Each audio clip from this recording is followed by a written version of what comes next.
Alright everybody, hello, welcome back to Ghostly French Toast, and today we're doing another lore video. And today's video is we're going to be talking about Mesmer the Impaler, because I feel like Mesmer, best boss in DLC by far. He's peak, absolutely goated. I do enjoy some Radahn, not gonna lie. I know everyone clowns on Radahn and Rolana. I do love Rolana. Rolana's one of my favorite boss fights. But Mesmer, he's peak, absolutely peak. So, enough dialing around, let's dive on into this guy. Basics. Child America. You know, we can tell lore-wise, we already know that he's one of the demigods that kind of was cast off, where America was like, guys, I don't think we should have this guy here. To be honest, he's kind of very heretical with everything going against the Golden Order, be hypocritical. So America was like, I don't really want you here. So most of America's children, with Radagon are cursed, and I think it's okay, my personal theory, why they're all cursed, is because, like, it's kind of like incest, you know? It kind of sounds bad. One, it represents America's flaws. Each of, like, her main children represent her flaws. But the ones with Radagon and America's child, because I'll discuss next slide, then we talk about how Mesmer is a child of Radagon America. I feel like it's a very complicated thing where it's like, I feel like they have outer god influences. You have Rock God, you have the Glum-Eyed Queen with Melina, and you have the Base Serpent, if you consider Base Serpent an outer god. And we'll discuss the Base Serpent more later, because I think the Base Serpent's the coolest part about Mesmer. Uses abyss-like flames, but he doesn't really control them. As we'll discuss a little later, but we see how he doesn't really control them. It's more the Base Serpent's flames. It's not his flames. As much as they're called Mesmer's flames, they're coming from the Base Serpent. They still hurt Mesmer. He's pretty cool. He's a really chill dude. Not gonna lie, he's a great dude. He gives out his flames to help his soldiers. He's pretty chill. He likes the preservation of history, even though he's like eradicating like a culture. Like, his Fire Knights were, like, begging him, like, hey, we should take some of this and make, like, historical findings and research. And he's like, yeah, you know, he's really cool with his, like, knights and, like, all that. Parents and siblings. So, first of all, mother, America, possible father, Radagon. It's not outright confirmed, but you can tell with red hair, all that very palish skin, you can tell he is a child of Radagon America. So, and this kind of falls in line with the butterflies. So you have the rot butterfly, sleep butterfly, and you have Mesmer's, Mesmer's ember kindle butterflies. But you also have Melina's butterflies, and that kind of represents the four of them, because we originally thought Mesmer was the sibling, but it's also Melina representing the flame butterflies, because Mesmer in the DLC has his own butterflies, which is kind of silly, goofy, not gonna lie, bro.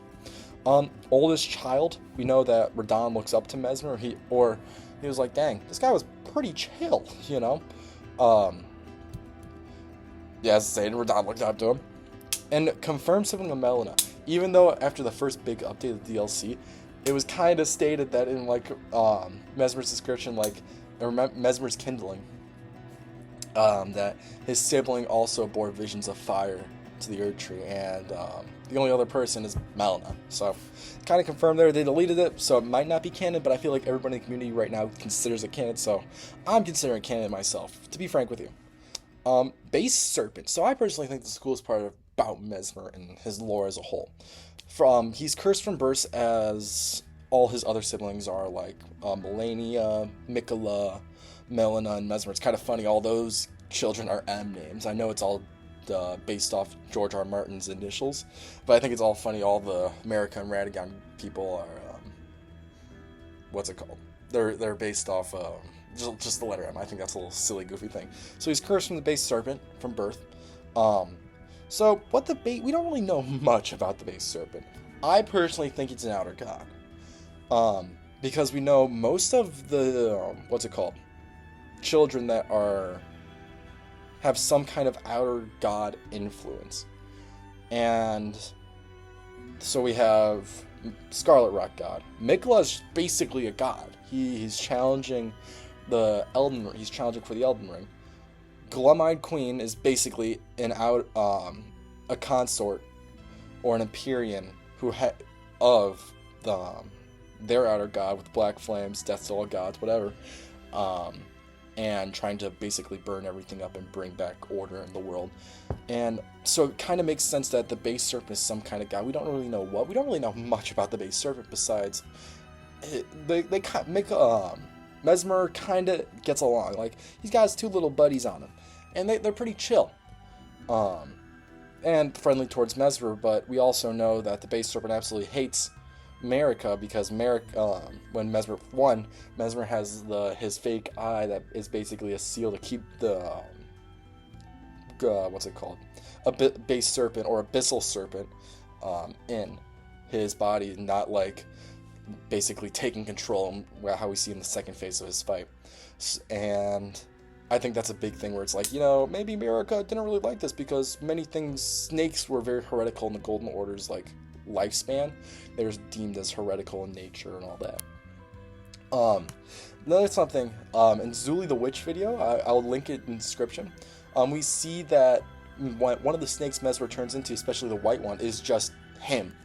It's literally just him. It's kind of horrific if you think about it, because as you can say it's just the avatar of him, but like he has hair growing from like the side, and he still has the hole in his eye, the other eye's shut. So what Zuli pointed out was that this basically serpent is just Mesmer in a different form. It's kind of horrific that all of his Marika's children, Marika and Radagon's children, are like really fucking cursed. Like, it's kind of wild that, what's the deal with his fire? So I know I addressed this earlier, where I was saying that his fire isn't really controlled by him. We see when he summons the flame in the cutscene that his hand is burnt from his own flames. So I feel like, because we see with every other fire user, whatever, that they're not hurt from it. But Mesmer's hurt from his flames, and I feel like it's just been burnt there so much. I think it's more the Abyssal Serpent, and I feel like that gives more characteristic as why Marika wanted to hide him. If he was able to control his own flames, I don't think Marika would really have a problem with him. He would still be like a part of like the Lands Between, but there's no mention of him in the Lands Between. So I feel like this is something that he can't really control, and you kind of got to seal him away in the Land of Shadows type shit. And his orb still works as a serpent. And yes, I said earlier where it's like that's basically his form, but I feel like it's more compatible in nature since now he's embracing the Abyssal Serpent, if that makes any sense. Another thing, it's kind of chill. As I stated before, Mesmer's a pretty chill dude, not gonna lie. He gives out his flames to his soldiers to basically make sure, like, they're, like, ready to fight just in case. Like, his fire knights are able to use it. Regular soldiers are able to use his flames. And if it was his own flames, I think it's different. Like, he has to keep them together to be able to use them. But since they're not really his, he's able to just hand them out freely. So that's why I do think that it's a part of the Abyssal Serpent and not just him. And pretty chill leader. Like, if I was a leader and if I was a soldier and I got my leader's powers, I'm like, shit, bro, I'd be giving that guy a 5-star review on Yelp type shit. You know what I mean? Deeper meaning overall. He's kind of the most cursed child, as stated before. He has like one of the most horrific deaths, horrific transformations from losing his grace and basically becoming the base serpent. He represents all things blasphemous to the all blasphemous things to the Golden Order. So you have red hair, which is Radagon's big thing, where it's representing the fire giant. Snakes, all that. Flames. Flames is a big thing against the Golden Order. They don't like flames just because the flame can burn the Erd Tree, and Marika had to hide her fucking kid away, because, like, this guy can burn down the Erd Tree. And we both know that Melina and Mesmer had visions of the Erd Tree burning. So I think that's another reason why Marika hid him away. It's his biggest failure of Marika. Yes, throughout the Lands Between, we see how Marika still holds her kids dear. Not dear, but like still acknowledges them. But with Mesmer, like cold turkey type shit, little goth child sitting in his room. Like, bro, you ruined this kid. You can't make this guy mommy issues type shit. Like, real, but like, I don't know. It's a very interesting dynamic that they have. And it really makes Mesmer into this character where it's like, it's not really his fault. He's painted as the big bad. Like, yes, he is. He literally had a basically genocide of the Horn-Sent people. But it's mostly because Marika was kind of an asshole mother. Like, damn. But yeah, that's it for this time. I know it's a little shorter video.